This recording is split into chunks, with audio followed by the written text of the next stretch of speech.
It's just like when you were a kid. For me, I would choose an outfit and I would get all dressed up at nighttime and decide this is what I was going to wear to school the next day, and I loved it. Then I'd wake up the next morning and I would totally not have the confidence to pull it off. And so I wouldn't wear it, and I'd just go back to wearing my usual jeans and t-shirt and my Wildcat running shoes, and off to school I would go. But it happens to us continuously. So that lesson for me gives me an example of what happens in so many other areas of our lives, and that confidence is circumstantial, and that it's not as though we don't have it as a commodity, but at the moment, the next morning, I was putting more confidence in the fact that I would feel uncomfortable at school, and people would think that I looked funny, and I would get judged, and I roll forward in my head all of the negative scenarios of wearing these clothes, and I had more confidence in that outcome than I had in the outcome of me going to school and feeling great about myself. So that was what made me make the decision.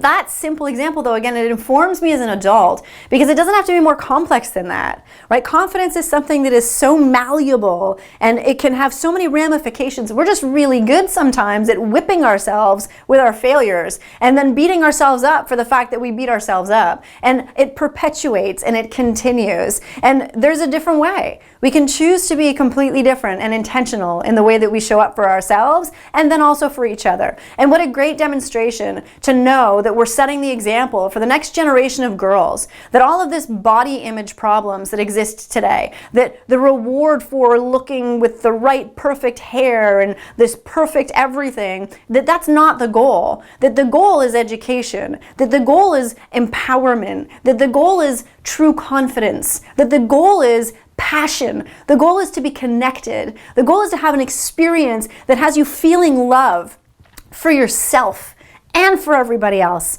That this is the new truth, and this is the thing that we all strive to do together. That is the way that you make and affect change. That is something that's worth fighting for.